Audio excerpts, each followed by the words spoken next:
이번엔 민주당 얘기로 넘어가 보도록 하겠습니다. 22대 전반기 국회의장을 둘러싼 이 민주당 내부의 경쟁, 6선 추미애 당선인 그리고 5선 우원식 의원 양자 대결로 압축이 됐습니다. 조정식, 정성우 의원 후보직에 사퇴했는데 오늘 아침에 신문에 박찬대 원내대표가 여기에서 좀 교통 정리를 좀 담당해서 지명, 네. 이재명 대표의 그 마음이 담긴 거 아니냐 이런 얘기도 있었어요. 명식 논란이죠. 근데 사실은 좀 말씀을 드리면 지난주 수요일 날에 거의 다 정리된 것 같아요. 그래가지고 당시에 이제 조정식 의원이나 정성호 의원 같은 경우에는 당원들의 마음 그리고 의원들의 마음 그리고 더욱 중요한 이재명 당대표의 마음이 본인들한테 없다라는 것을 느끼고 주위에 상당하게 좀 실망스러운 얘기를 많이 했어요. 그래가지고 지난주 수요일에 이미 추미애 의원을 국회의장으로 추대 형식으로 하는 것이 어느 정도 좀 합의가 된 것 같습니다. 그래서 이제 이분들이 이제 사퇴를 했잖아요. 예. 그래서 이제 우원식 의원 정도만 뭐야 지금 그렇게 명심을 가지고 지금 이렇게 추대하는 것은 옳지가 않아. 나는 경선 끝까지 갈 거야. 이렇게만 얘기를 하고 계시는데 근데 나가서 상당히 득표가 저조할 것 같아라고 판단이 들면 그렇다면 좀 우원식 의원도 계속 출마를 고집하기가 쉬워 보이지가 않는다라는 생각이 들어요. 이미 대세는 추미애 당선인으로 확 몰려가는 것 같습니다. 그래서 기본적으로 박찬대 의원이 저런 식의 노력을 했다는 것 자체가 이미 확정된 것이 아니냐. 그래서 경선이라는 형식적인 것은 별 의미 없어 보인다라고 말씀드립니다. 네, 정승조 소장께서는 우원식 의원은 완주하지 못할 수도 있다. 이런 판단 내릴 수도 있다. 어떻게 보세요, 김성호 평론가님? 글쎄, 그건 봐야 될 것 같아요. 본인의 의지는 좀 확고한 거 아닌가 싶어요. 언론에도 그렇게 또 본인 스스로가 밝히기도 했고요.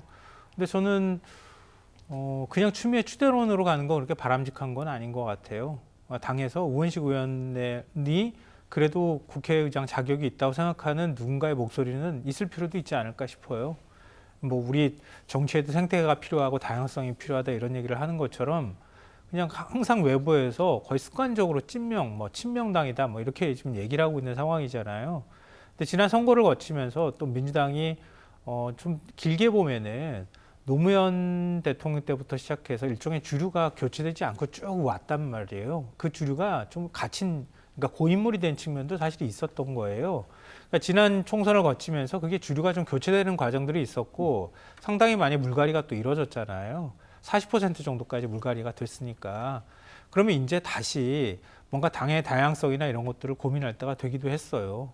그리고 의회 독재니 이런 얘기를 하고 있지만 다수당이 나온다고 해서 무조건 의회 독재가 되면 그게 말이 안 되는 거니까요. 국민들이 어찌됐든 민주당에 굉장히 많은 힘을 실어줬으니까 거기에 따르는 그 민심의 엄중함 이런 것들에 대한 부담을 느끼면서 민주당이 의회에서 행동할 필요가 있어 보이는 거죠. 그런 까지 사실은 좀 고민할 필요가 있어 보이고요. 다만 이제 국회의장 출마를 할 때 의회 다수당으로서 국회의장이 나오는데 이렇게 넷씩 나와가지고 경쟁하는 거는 제가 거의 본 적이 없어요. 이렇게 많이 나와서. 특히 5선하고 6선이 다 나오겠다고 지금 하는 거잖아요. 근데 보통의 경우에는 6선 의원이 한 2명 정도가 있다고 하면은 그 의원이 중에 국회의장으로 2명 중에 1명이 결정이 되거나 이런 방식들을 따랐거든요. 예. 근데 지금은 추미애 의원에 대한 우려 이런 것들이 상당히 많이 있었기 때문에 그걸 좀 견제하는 움직임도 좀 있었던 것 같아요.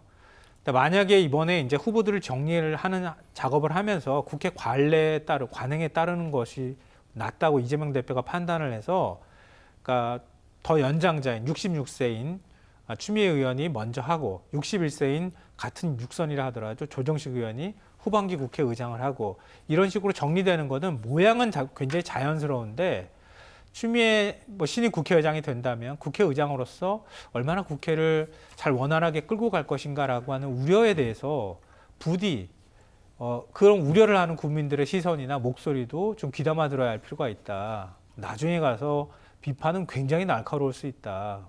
엄중할 수 있다. 이런 사실을 민주당이 잊어서는 안 된다고 생각합니다.